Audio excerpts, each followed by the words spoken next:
great opportunity to be in front of the audience right now. Ben asked me last quarter if I would like to participate in this event, and I couldn't say no. I'm going to start talking where I'm from. I was born in a small city, about 1,000 miles north from Moscow City, and we have a view here from the helicopter, taking picture from helicopter.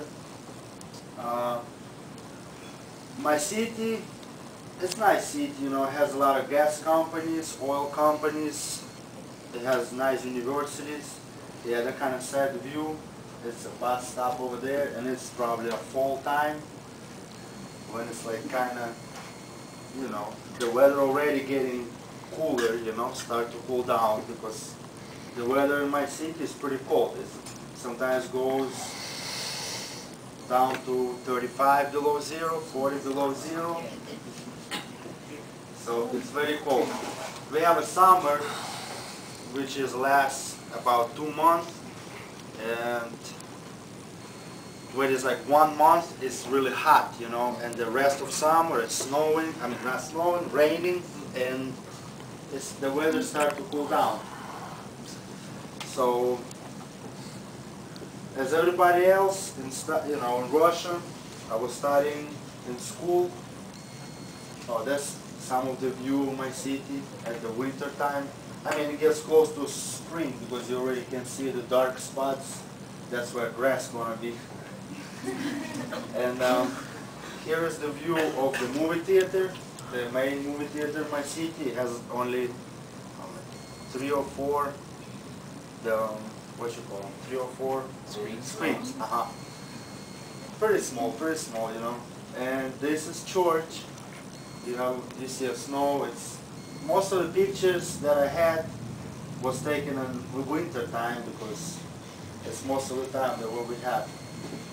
This is a public swimming pool, which works only on winter time, because during summer the government of our city tried to fix all the plumbing, all the rotten pipes, and they all the time close it during the summer time. And they said, we're gonna swim in the rivers and lakes, but during winter it's always working. This right here is, I would say, it's like it would be like a cultural center where like all the events, like concerts, it would be like arena here. And this right here is kind of center of my city. This right here is a building of the Gazprom company, which is monopolist in Russia in gas industry.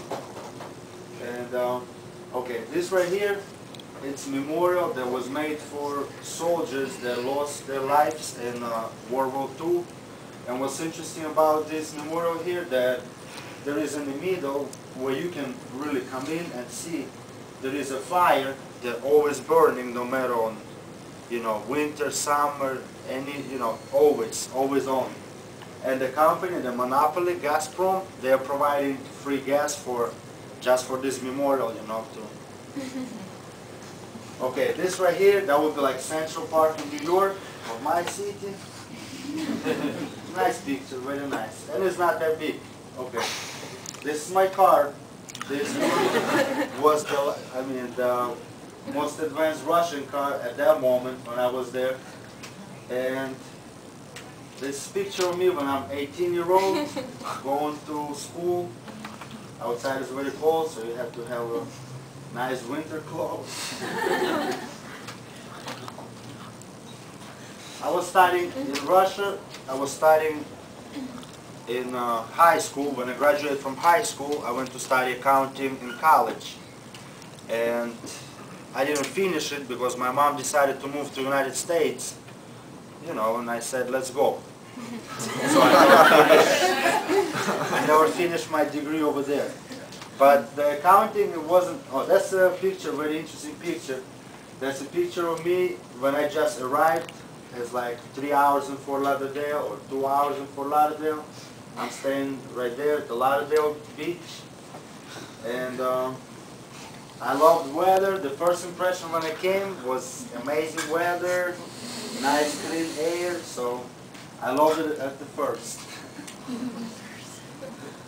All right, then when I came here, I started to study English right away. I got my driver's license through a Russian little agency. They used to have them here. And after that, I went to school to study English with a Russian teacher, and which is very helped because I couldn't speak English at all when I arrived. All I knew is like, hello, my name is Alex, I'm from Russia, and that was it. So that's the first place where I was studying English here. It's Bayer Middle School, and it's an ESOL class, like English as a second language, right? Yes. Yes. And then after that, I started working in a vitamin company. And I was working there for about like a year and a half. And during working there, I was studying, still studying English in the McFarland Technical Center. They offer classes at night, like at 6 o'clock at night. So I would go after work straight to school. And my second job here, that's why I actually decided to become industrial design here. I was working as a service technician for a hurricane shutters company. So most of the time of my working day, I would spend outside on hot sun with the drills or the power tools, which was kind of very challenging. I don't mind working with my hands at all.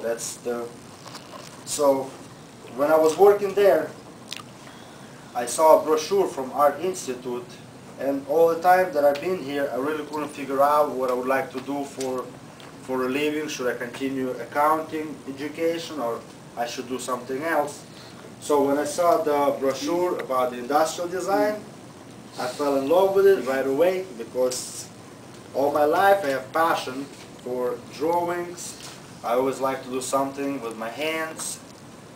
I mean, like, you understand, like create things.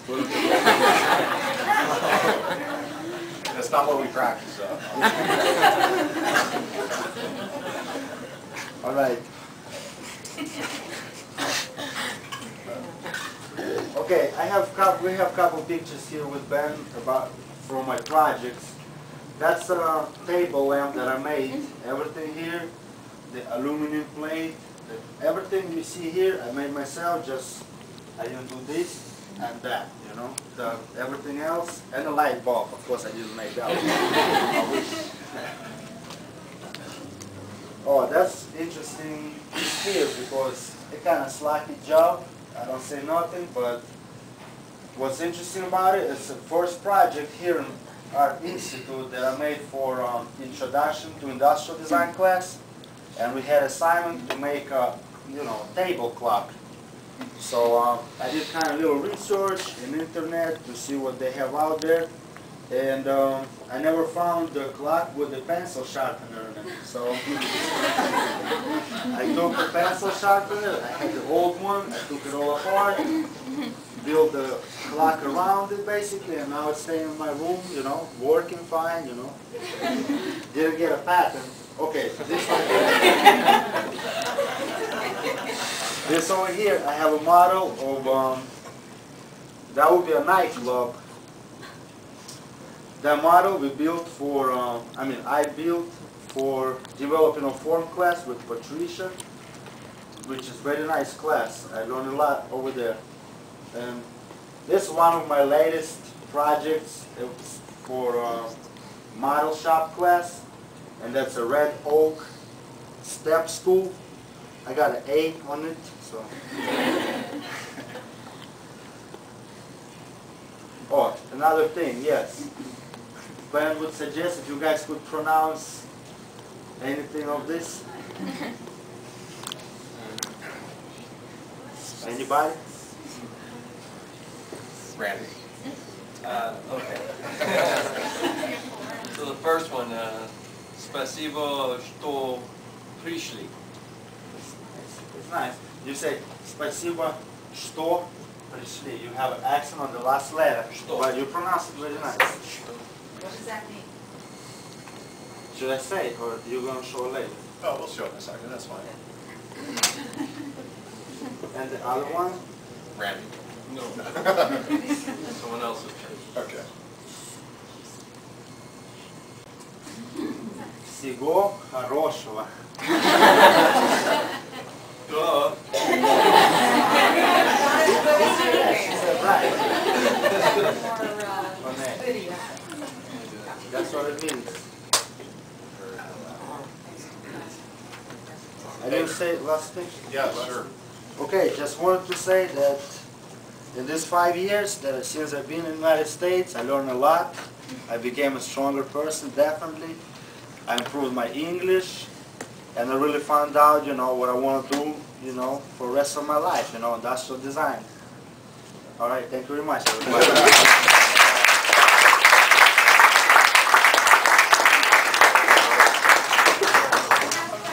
Oh, we have questions. I forgot about that. Alexi. Is it Alexi or Alex? It's Alexei, but Alexei works. In the industrial design field, is there something in specific that you really have more of a passion for? Is it furniture? Is it product design? Yeah, most of all, I'm interested in the product design, but I'm also considering designing like maybe exclusive furniture.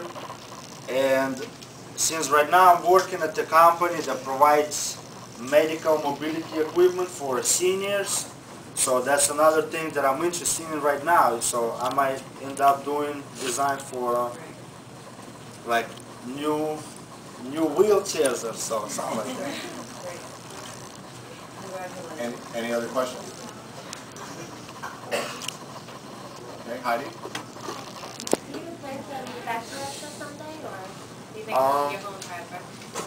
I don't know. I guess we're going to see how the economy of the United States is going to do later. All right. Good answer, Barry. Go ahead. Let's see, we have a number of other non-native speakers here. What helped you the most to learn English, and what advice can you give these other students so that they can improve their English? Your teacher, right?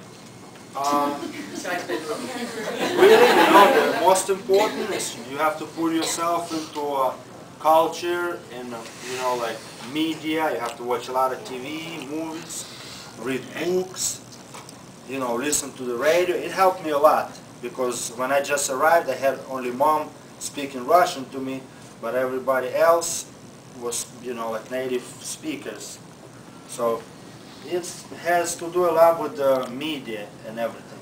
Media, books, yeah, it helps a lot. And also, it's the very difficult part, like for my friend here, Ivan now. He arrived a month ago, and he understands everything that people said to him, but for him it's very hard to break, and start actually talking, That's how I was, and I think that's how everybody is. They understand, but when they try to speak, there's the barrier that you have to break, I couldn't speak for at least maybe 2 months, I was absolutely dumb, people would ask me questions, I was like, I was dumb, you know what I mean? So, but as you see now, I got better. Now you're talking from everybody in the college. Any other questions? All right, Randy. Yeah, what's worse, the cold of Russia or the heat of Florida? That's what I thought. It's a toss. Yeah, it's a tough question, but I prefer heat of Florida right now. Heat, as long as we have ACs, thanks to AC companies. Does your All mom right. speak English? Yes, she actually studies in this school. She studied interior design, and she already took her associate, and now she's continuing for her bachelor's. Oh, that's all right. Dr. West, you have a question? Hey, Alexei, I don't have a question, I just have a comment. I want to, Alexei, sorry, I'm being corrected here. Confused in my communication. I want to first of all say I was really impressed with the projects that you've been able to develop, and I'm so impressed with your language skills. I can't tell you how much better your English is than my Russian, that's for sure. But I want to also say thanks a lot for helping out with our inaugural lecture series. Not done? Yeah, absolutely. I gotta tell you, I'm really looking forward to having future lecture series like this as well. So you did a great job of kicking this thing off for us. And Ben, thanks to you as well. My volume, I enjoyed it.